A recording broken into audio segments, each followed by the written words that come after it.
All right. Hi, everybody. How you doing? Welcome to Infinity and Beyond, AANE's premiere and first live stream. Um, we are here with Shay today, and we're going to talk about disability and employment and things like that. Shay has a lot of great experience pertaining to such things. But before we get into that, I'm just going to read us off our little introduction here. So this is Infinity and Beyond, a interactive stream about issues that matter to us, the autistic community. With open minds, let's share our opinions and questions. AANE is an organization that provides services to autistic folks, their families, and the folks and professionals that support them. You can click the link in the description of this video to see more of that. My name is Olive. I have worked at AANE for almost 7 years, and I have been diagnosed for 21. And I am published on the intersectionality of being both autistic and queer. I am a trans woman, and I'm excited to get things rolling. So let's do our thing. Shay, hi. Hello. Thanks for being with us today. Of course, I like how you used folks in the intro because, folks is a part of my vocabulary when I don't know someone's pronouns or I don't know who I'm talking to. Folks is just universal, and I say howdy. Unfortunately, not unfortunately, I think just that's say cute. I universally say how you doing? I universally say howdy and people know that I say howdy. It's just a part of my vocabulary. It's not hi girls, not hi guys. It's just howdy. It sounds cool. People think you're from the Midwest, and it doesn't harm. But I'm from the Northeast, and I unfortunately don't have the accent to show for it. I don't have a New York accent, nor do I have a Boston accent. I just you can't drop into a Boston accent just like that. No, but listen, man. When you go to get a sandwich, do you go to Monica's? Do you get a good Italian cutlet or whatever? I don't know what I'm saying. I was in Charlotte recently, and I'm with a bunch of people. I'm like, do I pretend to have a Boston accent? Do I really lean into that? But I feel like it would sound too Hollywood, too exaggerated if I really tried. Sure, I get that for sure. Thank you for having me. Yes, of course. And we're bringing it back. Yeah, could you explain to us the organization that you work for and your experience relevant to working with disability as it pertains to the workplace? Sure. So I am the Chief Technology Officer of Mentra. We are building a hiring platform for job seekers who are neurodivergent. And that's anybody who is autistic, has ADHD, dyslexia, dysgraphia, Down syndrome, epilepsy. Neurodiversity covers a whole range of things similar to what AANE is now inclusive of with the recent name change. And Mentra really seeks to understand job seekers, people who are looking for work, who are neurodivergent. We work with big organizations and major employers who are looking to not only hire neurodivergent talent, but also help retain them and build a meaningful work environment. And also service providers such as AANE and other job coaches, staffing agencies, training agencies. Anybody who works on behalf of a job seeker is also one of the clientele for Mentra. I've been with Mentra in some shape or form for about 3.5 years now. It's been my full-time job for more than a year and a half, and I am based in the Boston area right now. Fantastic. That's really, really cool. And so through that, I am so confident that you have garnered a lot of relevant experience to the questions that I'm going to ask you today, which I have written down right here. So I think we can just go ahead and jump into that. Does that sound nice to you? Let's do it. Cool. Hell yeah. And if you guys have responses, those of you who are listening, if you have responses to the questions or things that you're wondering about, anything that we're talking about, please use our chat and feel free to, just speculate and, ask along with us. This is a universal learning experience. So feel free to use that chat function. So the first question I wanted to ask you today, and this is a big, broad question, but what makes an employer supportive of autistic folks? One of the biggest things that employers can do to be more supportive is just listening to people who they're hiring and people who are already there and just kind of being proactive. What can I as an employer do to support my autistic and neurodivergent employees? I'm going to kind of extend this a little bit to include neurodiversity more broadly, because it is National Disability Employment Awareness Month, long acronym. But the goal of being a supportive environment, being a supportive organization is how can I listen to people? How can I understand what do they need to be successful? Because every person is different. What I need is different from what you need, what someone else needs. There are certain things that do go a long way that can be repeated over individuals Those can be some things like headphones, adjustments to lighting. It can be a private office. There's a couple of private things or repetitive things that you can do over time, but there are some things that are unique to the individual. Mhm. Some people might need executive functioning training. Some people might need like really strict agendas for meetings to know what's going on. Some people might need captioning. Some people might need more serious adjustments to their environment to be successful. Mhm. And the point is, those things aren't meant to be cheat codes or give them advantages. It's to create equity. It's that if I have captioning for this meeting, it means I can understand what's happening. If I can't process what I'm hearing, I can at least see it and be able to participate in the meeting the same as a neurotypical person would. And I Sure. think those are one of the biggest ways that employers can be supportive is just listening and understanding rather than just denying people what they need without fully understanding what they need. For sure, yeah. So thank you for explaining all that, and I completely agree. So you use the word equity, and I like using that word as opposed to equality all the time because like equity ensures that like it's like the classic picture of like three people lined up against a fence trying to look at a baseball game, Yep. and equality is everybody gets a box to stand on, and the tallest guy didn't even need one, the shortest guy needs more, blah blah blah. But equity is that the shortest guy got two boxes, the middle guy got one, and then the tall guy didn't get any because he didn't need one. But everybody can see the baseball game now, and that that metaphor makes me think of like just in general, there's a standard of, or to me, there should be at least a standard of, how well taken care of folks are in a work environment. And just in general, do you think that employers could do a better job of like letting folks get at that bare minimum of like thriving in the workplace? Yes, so there's different levels to that. The first level you mentioned is this idea of accommodations, where we kind of apply fixes or we apply band-aids to an environment in order to allow people to be successful. Mhm. The evolution of that, sort of the ultimate state, should be that people work in an environment that does not need accommodations, or such the environment is so easily adjusted it doesn't come off as something so formal or needing HR or your manager's approval. Mhm. Right. Um, a big example of this could just be like, and this depends on the workplace, obviously. It's also different with like remote work versus in person work, but like an open office environment.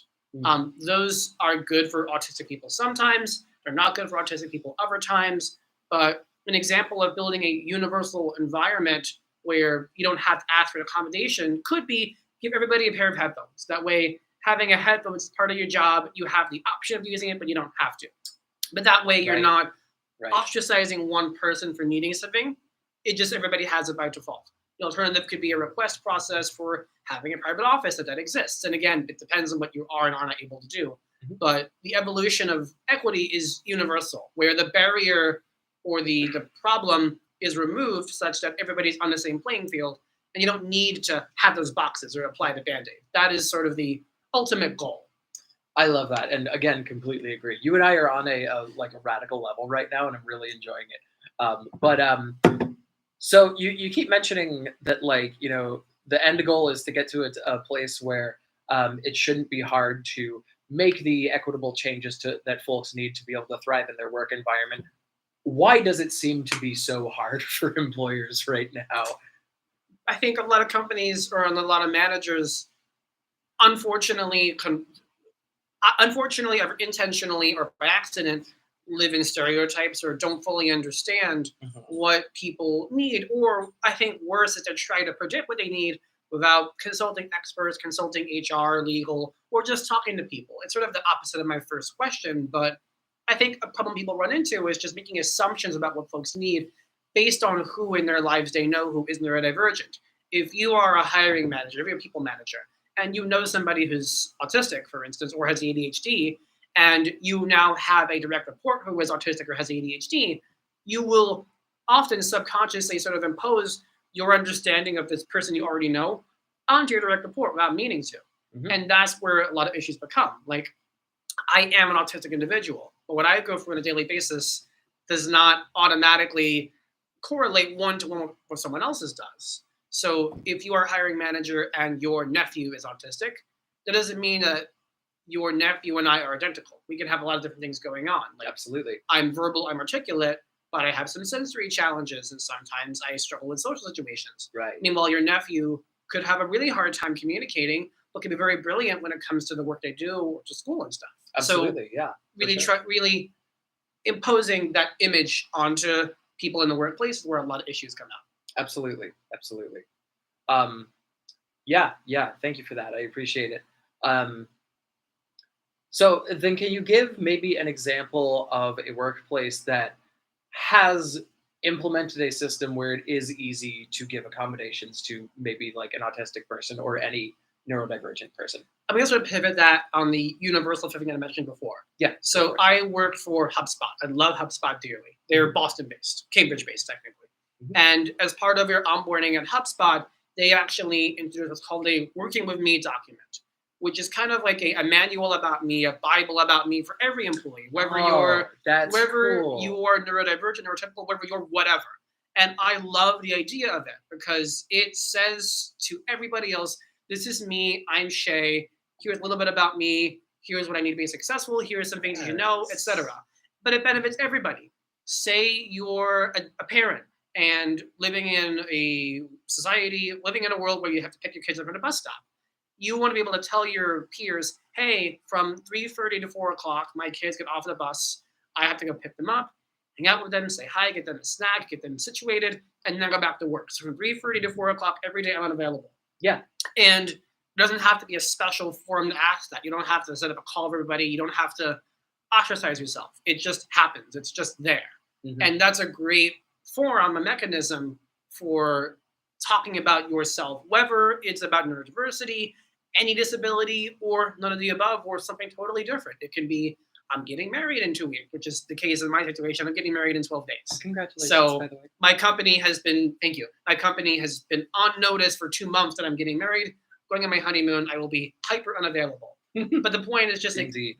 over communication, but also in a way that people don't feel like they're being singled out for this. The last thing you want to do as a company is to single people out for neurodiversity.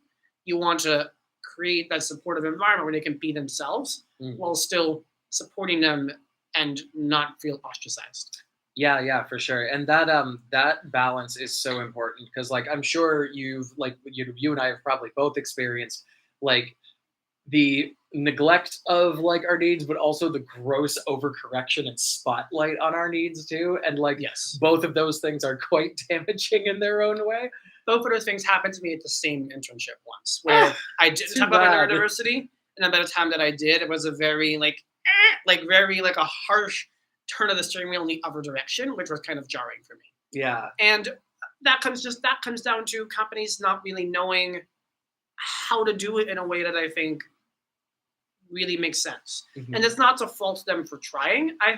I think in most situations something is better than nothing. At least you're trying, but it's a matter of like what are you going to do to make sure that you're moving in the right direction. If you continually choose to move in a negative direction or choose to put your fingers in your ears, then that's where we run into problems. Or doing something is worse than doing nothing. For sure. Yeah.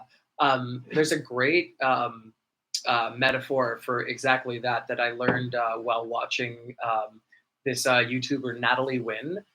She describes a whirlpool where it gets stronger as it gets further towards the bottom, and so sometimes people will, in fact, like continue to double down on their what's the word I'm looking for, on their like unhelpful. The wrong opinion. Yeah, yeah, Because exactly. Because and it gets stronger and stronger as it gets closer to the bottom. But of course, then they're getting closer to the bottom of the ocean where they're going to drown. yeah, because like Um, this is the way we've always done it. This is how it's been done, and there's no way to change this behavior because this is just standard procedure, standard operating procedure. And at some point or other, you got to wake people up and say, "Hey, we got to change this." Like at another employer of mine, I did a lot of work in accessibility, and it wasn't until we started getting some of the legal implications of it, we're like, "Oh, like we kind of have to move on this front. We have to actually take action on this." And once the legal gavel came in, that's when we really started to get some weight behind this. And now I don't recommend leveraging lawsuits or leveraging lawyers in any direction unless it's really, really, really bad. But pulling out the L word, as I call it, the lawyer, the lawsuit word, really makes people move fast in the corporate environment. It's like drop everything and work on this. Hmm. So tread carefully with the loss of word. Yeah, for sure. Hell yeah. And I think we can get into like we're talking about a lot of generals right now, but I'm going to move on to the next question so we can maybe get into some of the more nitty gritty details of Sure. this stuff. And by the way, if you're in, oh, okay, cool. We have a question in already. So why don't we go ahead and read that before I move to my next planned question? Does Mentra have experience with an employer that legally doesn't follow ADA and your providers are saying your accommodations aren't either, but the employer insists that they are? So when it comes to things to the ADA, that situation where like Mentra as an organization doesn't, I would say, jump in front of our companies and tell them we're doing something wrong. That is typically the job of like a lawyer or an advocacy organization to do that. This person is asking aside from engaging with lawyers and stuff like that. I mean, if we do business with a company, if they're one of our employers and this comes up, then yes, we intervene and we say, hey, there's some behavior going on here which is ostracizing your employees and it could be a legal risk if we have a relationship with them. Mhm. We're not going to jump out of a parachute out of nowhere and get in someone's way. In that situation, I would say consult with a lawyer if they're violating your rights per the ADA. But in our situation, if we have a relationship with a company and are doing these things, and yes, absolutely, we'd intervene, and that's a big part of what Mentra does. It's helping them understand where their flaws are, what's going on in these situations, and improving over time. And that's we have the companies that we work with, and when our attention is brought to other organizations that could be improved, that could improve in this area, there's not a lot that we can do other than some gentle outreach. But the last thing we want to do is kind of nail someone to the wall and say, you're got to do better without having any relationship with them. Mm. But that's a good question. What happens when you do that? Like if you were to like really like confront them and be like, hey, you're treating my client poorly. What's going on here? I mean, it's never confrontational, but a part of what we do is helping companies understand how inclusive are they for neurodivergent people specifically. Like, what are you doing today that is in causing people that you hire and people that you already have hired to be in jeopardy of not following through the process, of leaving, of going somewhere else, of bad mouthing you? We help them understand constructively. Like, here's what's going on, and here's what you can do to improve and get better. Mhm. Obviously, it's up to the company to actually do something about it. We make it very clear that being inclusive, being supportive makes business sense. Neurodivergent people, let's just be honest, have a higher tendency to do better in their jobs than neurotypical people do on average, I would say. And it depends on the skill set, obviously. But if you had a neurodivergent individual who could do really well in their job, but needed some accommodations or needed some adjustment to their workplace to be able to thrive, and with this environment, they could outperform their peers, then it makes business sense. It's not a literal like checking off that box or writing a check for the accommodation, but employers should want to have their employees be as successful, as productive as they can be, not just from a business perspective, but from a humane perspective. You don't want people to feel like they can't do their best work because you've put a wall in their way saying, I'm not letting you do your best work. I see. Yeah. Fair And enough. we work with companies to do that. With the companies that we work with, we work very tightly and closely with them to say, like, this is what you can be doing to do better, and this is how we recommend you do it. Cool. Hell yeah. I like that. This is like you can do better, and we have a little planned out recommendation. We do. If you want, We have a framework for it, and we very much convince companies of why they should and why it is very important to do so. Ultimately, you can bring a horse to water, you can't make them drink. But we have very convincing ways of compelling people to You have very follow tasty this advice. water. That's true. Hell yeah. Okay, thanks for that question, Will. I appreciate it. I'm going to go to my next one that I have planned. Thank you, Will. Um, what are the challenges in the workplace for neurodivergent folks? And like that's another really broad question. So I'm going to narrow it down to personally, like in your experience, what have you seen as maybe like the most common challenges for neurodivergent folks? And I also want to ask, how have the companies that you work with helped to overcome those? So the first thing I would say coming into a corporate environment, like a generic corporate American environment that can be applied pretty broadly, is kind of having that social parlay, those social politics. I came into my first job knowing none of any of that. And neither does anybody who's fresh out of college either. I had it really worse off because I had no idea what I was doing. Like, what do I wear? What do I say? How do I interact with my manager or my teammates? I knew nothing. I felt like I knew worse than nothing. And that was like my first and foremost challenge of working in a workplace. And that goes for any workplace. I would say that like corporate white collar jobs vary from blue collar jobs a little bit in terms of like the corporate politics, but blue collar jobs also have their own struggles when dealing with customers, dealing in a retail environment, or kind of being a customer first experience. Whereas for me, I would say my interactions and confrontations were more with my coworkers and not with people on the street. Those present their own unique challenges that neurodivergent people, especially, may not be privy to, whether it's dealing with strangers in retail or dealing with people who you trust in a corporate environment. Those are things that I really struggled with in the beginning. And it took me a lot of real kind of intense introspection, development, working with my manager to figure out like, what should I be doing here? How should I handle the situation? Is this normal? What am I doing here? And my first manager was really good about it, really helping me develop and improve and go from being kind of an infant in this regard to really becoming a lot more mature and better about this over time. It's certainly a manual process to learn all of that stuff. And like, I have, like almost every autistic and neurodivergent person I've talked to has had to do that very manual learning curve, in some form or another. In fact, if y'all are feeling like typing in the chat, feel free to list some of the stuff that you guys have had to overcome with your with whatever workplace that you have. We'll be happy to at least empathize with those, if not like address them in maybe a different kind of way. Something that really I think is important in any interview or corporate environment, and I believe in this very strongly, might be a hot take, but I'll say it anyway. Like, I really do believe in the idea of self-disclosure as early as it makes sense to do so in an interview or in a job. Like in my interview with my first company, I said to them pretty early on, like, hey, I am autistic and this is what this means.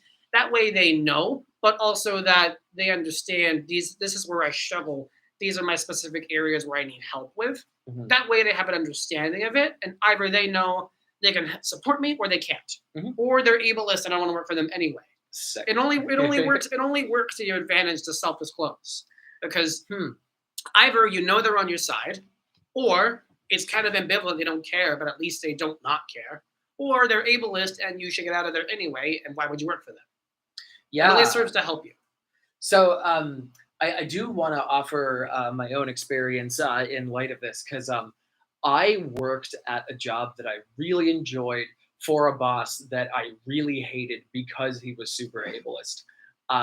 At one point, I worked for this rock music day camp, which like radical, right? Like, It's like very you. I would thank you. Yeah, I was 16. I was like really into guitar, and so I was like, I'm gonna teach the kids how to do the metal, and it was great, except for my boss, who like got instantly so frustrated that I couldn't do anything right. And so every time that I tried to ask for some sort of accommodations, he would like roll his eyes, do the bare minimum, and like, but I wanted the job because it was one, I had attended the camp while I was growing up, so it had a nostalgic place in my heart. But also like I love teaching music and all that stuff, so like I wanted the job, but I didn't like the boss because he was ableist. So like in that sort of scenario, I found it hard to, as you say, just like, screw off because they're ableist. Yeah. So like in a situation like that, where like you do want to keep the job, but like the person you're working for is not really nice in that respect, I found it hard to disclose because I didn't want him to like have ammo against me. You know what I mean? It's supposed to be your company's job to protect you. And unfortunately, again, like I'm not going to ignore the fact that everything that I say here is an ideal, perfect, sunshiny world where things are supposed to work. But we live in a real world where it doesn't check out that way, I would say half the time. So I could say oh, just tell your boss's boss, but in reality, they may be as ableist as your boss, if not more so. And I'm not going to ignore that fact. So it really, unfortunately, kind of depends. And this question has come up a million times. Like, what do I do if my boss is ableist or the company is ableist? I love the job. My honest opinion is just to leave because it's not going to get better. Like, you could tell your boss, hey, I am autistic or neurodivergent and blah, blah, blah, blah, blah, or go right to their boss. But if you're not getting what you need out of it, then why put yourself through all the trouble, and why stay in a negative environment? And again, like, this is like real world raw talk, not ideal world all sunshine and rainbows as it should be. Well, for sure. It reminds me of the what is it, like the dynamic between like folks in an abusive relationship where like somebody might be stuck with their partner because like either financial obligations or like they're scared to leave or something like that, but like ultimately in the long run it would behoove the person to get out of there, like for mental health, probably monetary health, and dare I say physical health as well. People are creatures of habit. Right, yeah, so like all this to say that like I understand where you're coming from in just saying like get out of the toxic environment while you can, and like go find something that's like gonna actually like do you well. So yeah, Yeah, that's again, and just saying just leave isn't that simple either. Again, you may need a paycheck. You may have built your whole life around this. There's other reasons for you being there. Maybe trying to get promoted. Like, it's not as simple as just leave, and I get that. Unfortunately, that when I say just leave, that's kind of taken in a vacuum. The reality is much more complicated than that. for sure. And like that could be like a whole nother podcast where we talk about like how to find jobs that are in particular good for autistic folks. It's funny you say that. I had a podcast about the subject just came out today. Did you really? So I was on a podcast a few months ago, but it literally came out today. Wait. Toxic Workplaces podcast. If you find me on social media, you'll see it. Wait. Hold on. We're gonna find this real quick. Toxic Workplaces podcast. Yeah, and it's the episode that came out today. Is it this guy? I forget which. What's the name of the podcast? I'll look it up. We'll come back to that. Okay. I'll text it to you later. No, I want to link it now. Toxic_workplace_pod.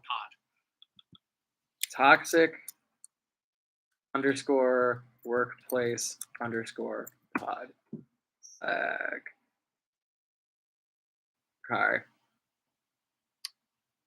That might be it. Yeah, that's it, I think. It sure doesn't want you to hear. But it's not it. No. There must be another one. Okay, well, we'll find it later. Yeah, as I do want to link it in this chat because I hope that folks are able to consume that at some point. I'm finding it right now, so I'll text it to you. Cool. Okay, hell yeah. I'll get it in there in a little bit. But for now, I'm going to address a question that we have in the comments. So what about the managing dual conditions? Like this person has both autism and incontinence. And so what about things like asking for a break or handling accidents while still being professional? I mean, in that situation, it's, I would say, much actually easier for you to ask for a literal accommodation if it's a medical need. Like, unfortunately, we live in a world where people think neurodiversity is woke or there's like social cons people falling out of the sky. But something like a medical condition, such as incontinence, is a very real thing that you have it or you don't. It's very binary, to be honest. In that situation, you have to ask your manager or your company for an accommodation to do this. And as long as you're on the same page about explaining, this is what I need and this is why I need it, they cannot legally say no. And if they do, then they're breaking the law. And that's when you pull out the big guns, the big L word.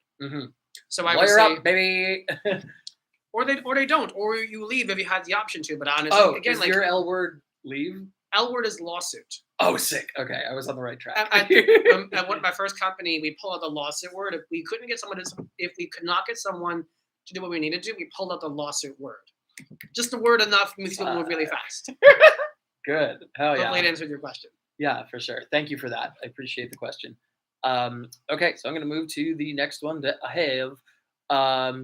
It's just personal experiences. So why don't we're actually have used a lot of our time already. So why don't you and I name one experience each where we have had to directly address our autism well-being in the workplace. This could either be a positive experience, a negative one, just something where the like inner workings and details of having to be in a professional environment pertaining to our autism was at the forefront. Sure. Like I keep saying this about name, and I'll just name them Wayfair. I was at Wayfair, then HubSpot. Wayfair is great. I love them. I went through my first team, then we had a layoff. This was February 2020, right before COVID. So I was at Wayfair, and I had a conversation with my skip level manager, my boss's boss, and we were talking. I talked about me being autistic and stuff. He didn't know a lot about it, but he could tell that like I had kind of like a tunnel vision, a very like focused energy about me. And he really sort of gently nudged me to dial it back a bit because I was coming off as maybe being intimidating. At the time, I didn't really understand what he meant. I didn't fully get it until actually the COVID hit and we all went home. I'm like, oh, this is what he meant by kind of being intimidating, where I think there is this sort of social parlay to dialing it back a little bit and scaling back the volume work that I was doing and not try to take things away from other people or not be a good teammate. I didn't really understand that until I think him and I had another conversation about it. I'm like, oh, this is what you meant. That's like a very like advanced, nuanced, detailed topic regarding neurodiversity, but it hit me really hard at the time. And I was just like so caught up in that moment for like about a week or so. I'm like, oh, like this is what they meant. I was just such an interesting conversation, and I'd never thought about that until now. Like, how do other people? How do other people feel when this thing happens? I'm like, oh, this is how it feels. It's Right. so weird. It's crazy, man, for sure. Yeah. Yeah, that's nuts. And like I like what you said about it, like, even though it's like, like your life is like going and everything's cool now, but like it's still really impactful. And like to be able to think about that kind of stuff, even in hindsight, it's like, holy shit. The way he brought it up as well wasn't meant to be disrespectful or like kind of like a dig. Like him and I talked about it. I had the benefit of not having kids, not having a house, not having a relationship, not really having anything else happen in my life other than just being a single person living in the Boston area. So I had the capacity to do a lot of work. Other people have kids, have partner, have house, have things going on in their life. I had none of that. Right. So like what I was able to do was different from what they were able to do. Just as just a function of where I was in life. For sure. Yeah. So Yeah. that's your story. That is really, I just wanted to say that is really interesting. Like, because like, oh my God, I've experienced that so much where folks like don't mean to be like super digging at you, but you're just like sitting there like fucking ouch, dude. No, like the way it wasn't, I didn't receive it as a dig either. It was really constructive. It was a really cool conversation. He was really thoughtful about it. It was very intentional about how it came off. And he knew it was autistic, but he talked to me like an equal while still giving me this kind of like, as you go through in corporate life, here's what you should know kind of feedback.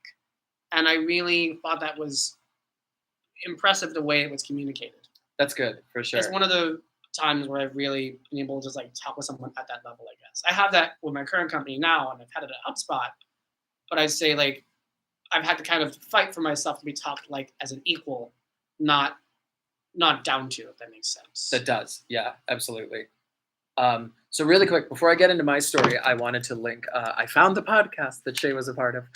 So this link that I just tossed into the chat here goes to the Let's Break Up podcast. That's what it's called. Which is, I love that name. That's really funny. So the most recent episode of it is the one that has Shay in it. You'll see me. Yeah, there's a grand old picture of him on it. So feel free to listen to that, and we can learn more about toxic workplaces. Yes. Anyway, so let's see. I'm gonna not talk about my experiences at AANE because I'm at AANE right now. I work here. Hi. But gosh, what's another example? Oh yeah. Well, no, I still work there, so okay. Previous company. Yeah. I'm thinking so. Where else did I work? Gosh.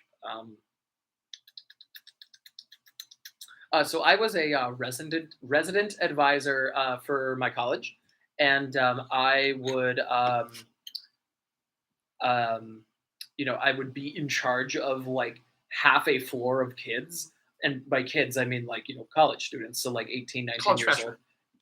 Yes. um, and so that took a lot of energy, and like typically, and like this is before I transitioned, so this is when I was presenting as a man, and like I was living with boys and all that stuff, and it was really hard because think of what a stereotypical freshman boy at a state college is like, and now you have 20 of them, and you get to supervise them while they're not in class, while they are like at their most free.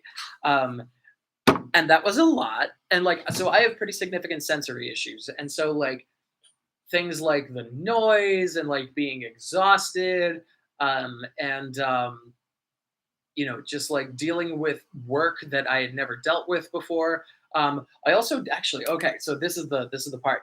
I did have a boss while I was working there who had an attitude that was it could be summed up by saying, I explained it once, why don't you get it yet? Like, because and like I'm sure that lots of folks, even probably lots of neurotypical folks, can empathize with like sometimes you need rehashing, you know, like like sometimes you need folks to explain it a second time. Sometimes you don't remember all the details, and like it was frustrating because like I had to be like I had to like frame myself as being like, oh, this poor little person, like, I'm sorry, I just forgot, when it's like it's not a big deal, just explain it again. So couple like a relatively unhelpful boss with all of my sensory problems there. It was a really hard gig. But it got you free room and board, so that was my motivation. um, That'll do it. yeah, but so thankfully I was younger back then, so I had a much bigger emotional capacity than I do now. Um, and through that, I was able to kind of tough it through. This was another scenario where we were talking about, or from when we were talking about that, like, some of the conditions of the job might not be great, but you either need it or you really want it. In this case, I needed it because I was really trying to save money on going to college, which is really expensive, as we all know. And so I had to, just kind of stick it through. And it exhausted me. Like it really, really exhausted me. Mhm. And I did the resident advisor thing for a year and a half, and then I graduated. So I was free of it all after that. But yeah, really, really tiring. And I'm sure that a lot of us here, probably you as well, can empathize having to push through sensory overload as opposed to actually caring for yourself during those times. I was debating whether to share this, but like one of my favorite college stories of sensory overload is me asking my freshman year roommate, take me to a frat party. This is a thing that I said. And he obliged. He took me to a frat party. Nightmare. I knew what I was getting into, but I just needed to understand like what's the threshold here. And like here's the ceiling, bam, shot right through it. Yep. But like we went with like a gaggle of people, like a group of people. And then two of the people we went with were like, hey, like let's go ditch and go somewhere else. I'm like, yes, let's get out of here. Please. But they take me to a different frat party where it was a lot. The lighting was different, the sound was different, it didn't smell as much. I'm like, okay, like I can deal with this. Like Right. I'm still like a little bit on edge, but at least I can hear people. I can have a conversation. Oh my god. Like, and if I never just like taken that risk, at least just understand where my ceiling is, I would never have like fully understood. And then I had a Greek roommate for 2 years who was one of the biggest partiers ever. And so I needed to have Greek life, understand what baby. no, like his like actual Greek. Like No, I know. I'm making a joke. Sorry. he's a lovely individual. And the only thing I'd wish that I smashed more plates on the floor of our apartment my junior senior year. That's radical. Hell yeah. He was awesome. Hell He yeah. is awesome. He's one of my groomsmen for my wedding. Oh, fantastic. Okay, so we love him. Great. I'll be smashing plates in 12 days, hopefully. Yay, so cool. Yeah, the part that you mentioned that's and the thought just left my head. It's okay. We're all here, except for that thought. It'll hit you again like a plate over the head. Yes. Okay, so I'm gonna go on to my next question then. In that case, Yeah. also thank you, Will, for the comment of seconding getting out of the toxic situations. It shouldn't be where you are genuinely trying to solve a problem. Like, yeah, I agree. Like, it should be like you are thriving in your work environment. You need to adjust a few things as opposed to like, oh, I'm in a pickle, aren't I? Yeah. It hopefully should get to that point. It really depends. Thank you, Will. Yeah, no, I appreciate that. Have you noticed where things are getting better? Like what's improving right now, Shay? I think what's really improving is representation. I think you had a podcast about this a few months ago. Representation of neurodivergent people in media, in the world, and society. Yes, I did do that. I'm gonna shameless plug. There is a musical coming out on Broadway called How to Dance in Ohio, featuring autistic actors and actresses. I think one of the producers is neurodivergent. A lot of the crew is neurodivergent, and like that to me, and it's about an experience of autistic people. And I'm like, yes, like these are real people doing real things. And now Broadway gets to see it. I really think that us as a world, autistic, neurodivergent people included, are doing a much better job of like showing off this is what the world really looks like. It's not white guys. Mhm. I'm the first to say it. The world is not only white guys. It's For sure. other people too. People who are disabled, people who are women, people who are somewhere in between, people who don't know where they are. Mhm. And like as they say in Kinky Boots, ladies and gentlemen, and those who get to make up their minds. Yes. For sure. And seeing this musical coming out on Broadway, it's coming out in November. How to Dance in Ohio, shameless plug, is really important to me that people are celebrating this stuff. It's coming out there. That is really cool. There Yeah, was for sure. actually a show about an autistic person working in retail over the holidays, which is actually in Boston last year.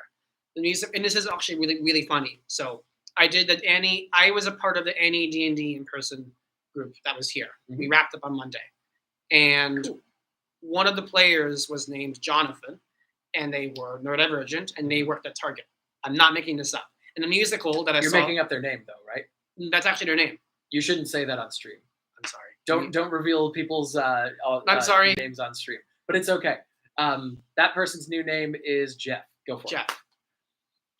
There was a show that came on last year, which talked about an autistic person also working in retail, a retail adjacent, in the very stressful environment that they were in. And I just thought the parallel was so interesting. Them and I talking about their experience working in retail and being like, wow, they really hit the money on the head with the show. Hell yeah, very cool. So yeah, that's just the representation of people in reality was really important. And I so empathize with that because like my other job right now is working in retail. I work at the Petco over in Brighton, and like, oh my god, it's already like a nightmare. Like I can't imagine what that place is going to be like over the holidays. No, thank you. Cool, hell yeah. So thank you for that. I appreciate it, and like I agree that like the representation that we are seeing is going up, and honestly, that is part of the reason why this this live stream exists at all.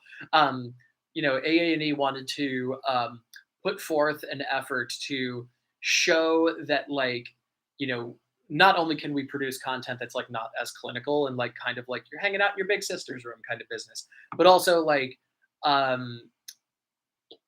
like it's just there's so many stories to tell and from so many perspectives. And I personally am so glad to be able to give the transgender perspective because, like, I think it's pretty common knowledge that, like, it is harder for women on the spectrum to get their diagnoses, as well as folks of color. And it's been interesting for me because I was diagnosed before my transition. I was diagnosed when I was a boy, and now I'm a woman, and my spectrum hood has changed because my entire endocrine system has, and so have like how my brain works and how like I process thoughts and stuff. And so there's another huge thing that's improving. It is the science and also the social scenario around non-white men getting a diagnosis of autism or whatever else it is. Like, I think the CDC put out a report either this year or last, which showed that more and more people are being diagnosed as something in the neurodiversity. It doesn't mean that it's spreading like a disease. It means that the science is getting better in understanding how it comes out in women, people of color, people of a different race, people of different sexual gender identity. It means that the science is getting better, and also how we as a society understand and accept it is getting better too. More parents are taking their kids to get a diagnosis or see a professional because the barrier, the social stigma around it is lessening. It doesn't mean that more people are getting it genetically. It means that more people are being brought to a doctor to get a diagnosis, or in the case of self-diagnosis, which is another thing, are being introduced to the community where they understand and identify with it. Self-diagnosis is a whole other ballgame, but more and more people are becoming aware of it.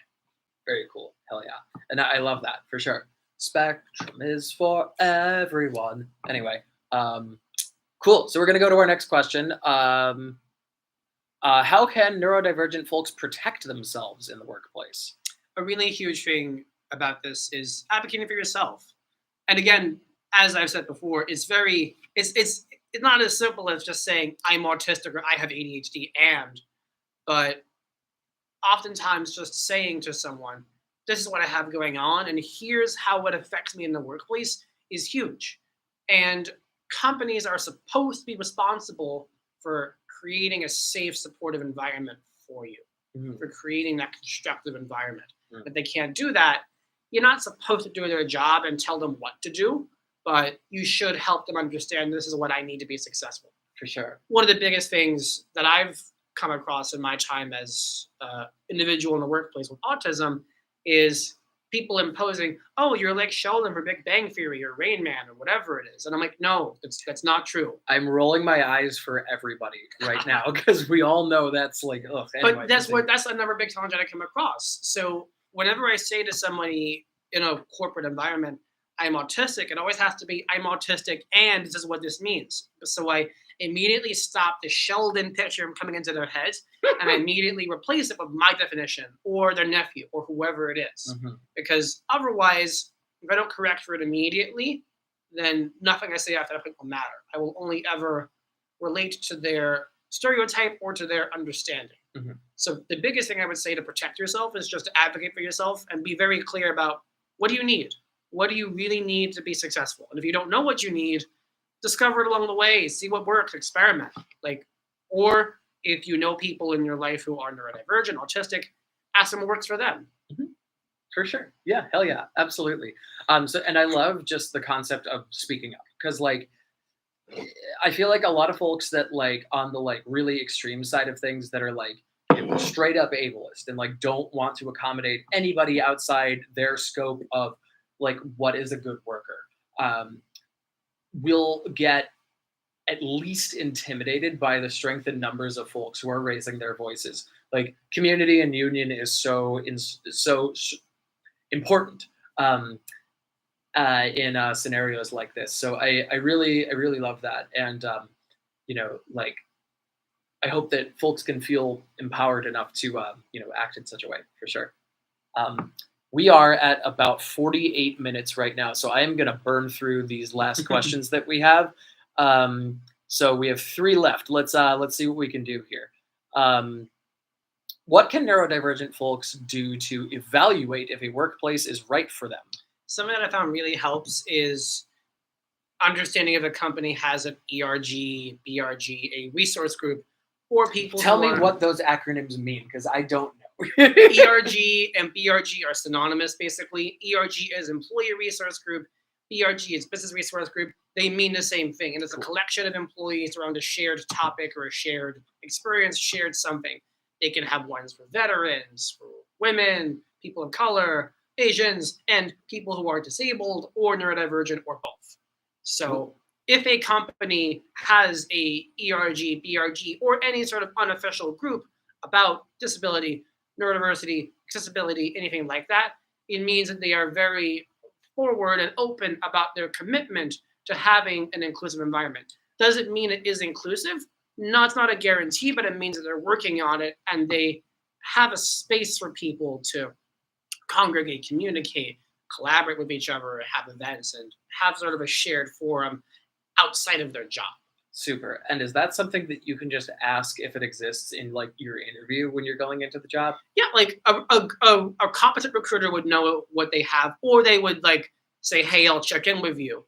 Other companies also are very public about what ERGs they have. If you look up insert company name here, ERGs, big companies will have a full listing of what communities they have.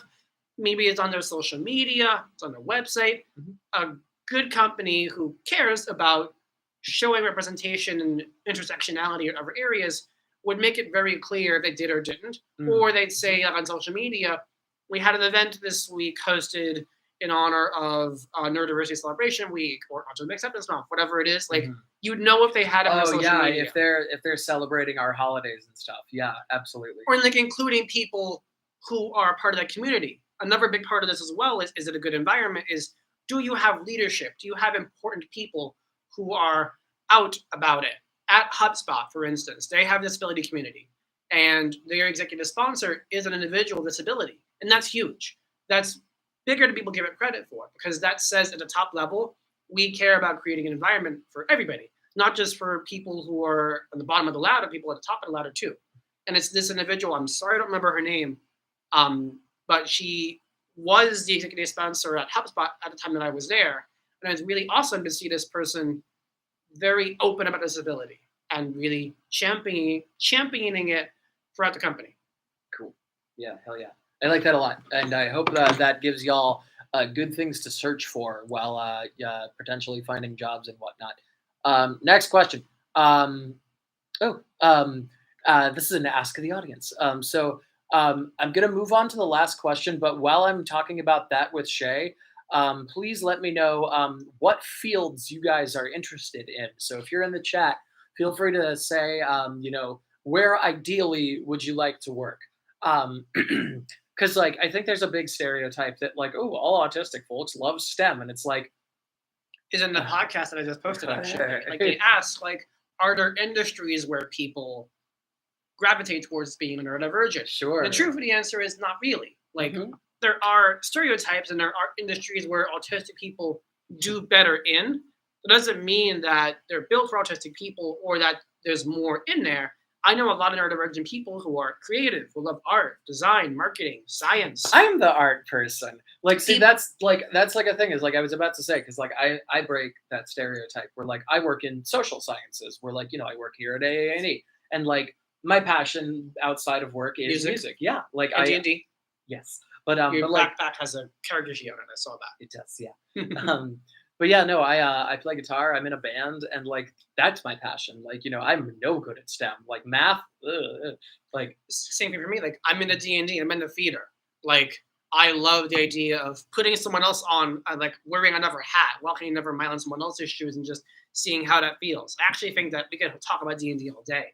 yes, But yes, we could. the idea is that autistic neurodivergent people don't have like any one type of industry or field where they belong or feel like they have to be pigeonholed into, Mhm. regardless of what social media and stereotypes say, whether it's tech science or something else. Do whatever makes you happy, whatever gets you to bed in the morning. Like don't let TV stop you. For sure. Okay, so I'm going to move on to our last question, and don't forget, please tell me what fields y'all are interested in the chat, please. So, where can employers learn more about how to be affirming to folks? I'll just shamelessly plug my company, Mentra, Mentra. If you find me, you'll find Mentra as well. There's only one of me. If you find another one person with my name out there, let me know and I'll fix it. Or you'll fix it. I will fix it. Okay.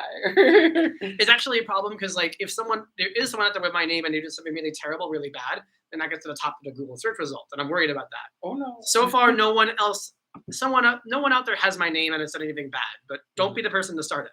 To answer the question more directly, Mentra, we do work with companies to help them become more inclusive, to offer training, to offer support to them who are looking to improve in their hiring for their existing culture and to be forward thinking. So we do that.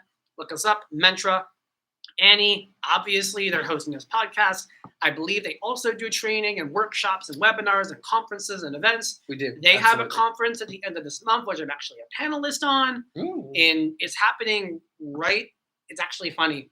I'm going to be doing that panel from my plane home when I'm flying from Switzerland back to Boston. Is that where your honeymoon is? Yes. Oh my god, that's amazing. And so Wait, have you been to Switzerland before?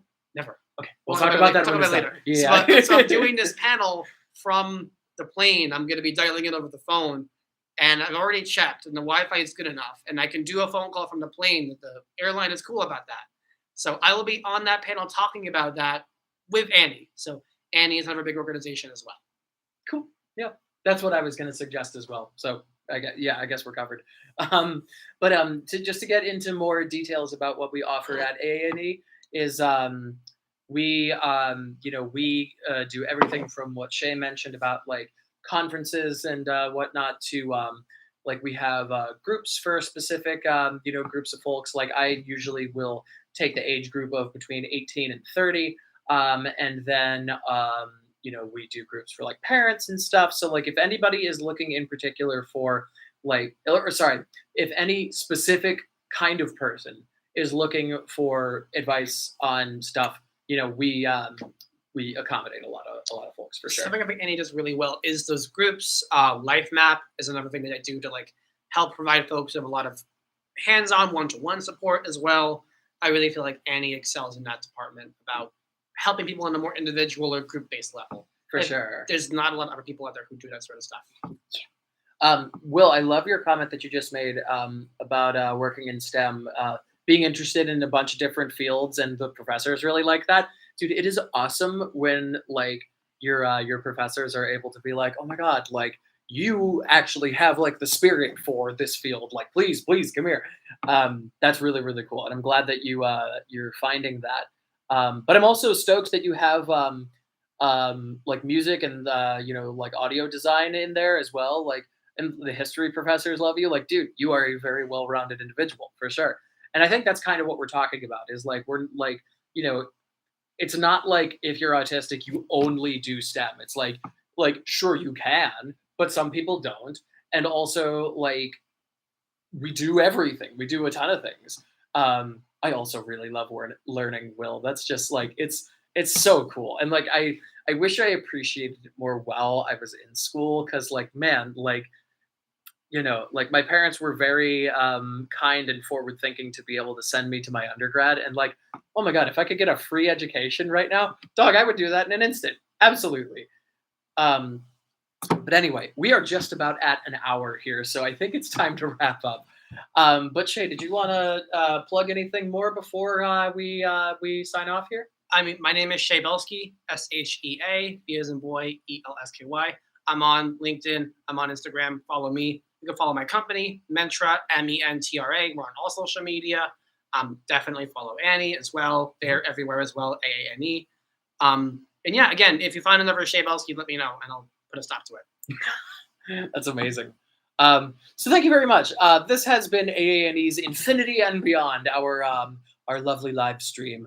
I just wanted to say one more time that to check out our website. We actually have a brand new website that went live, I think, a couple weeks ago. 2 weeks ago. Two, 3 weeks ago. Literally a couple weeks ago. It is. It's really cool. It's new and like has a lot of like really neat, nice features. So like, feel free to check that out. But yeah, I think that's about it. So Shay, thanks for being here, man. This was a great talk. Thank you for having me, Liv. I super appreciate the time, and thanks everybody for tuning in. For sure. All right, hearts, y'all. We'll see you later. Have a good night, folks. Bye. Before I do anything,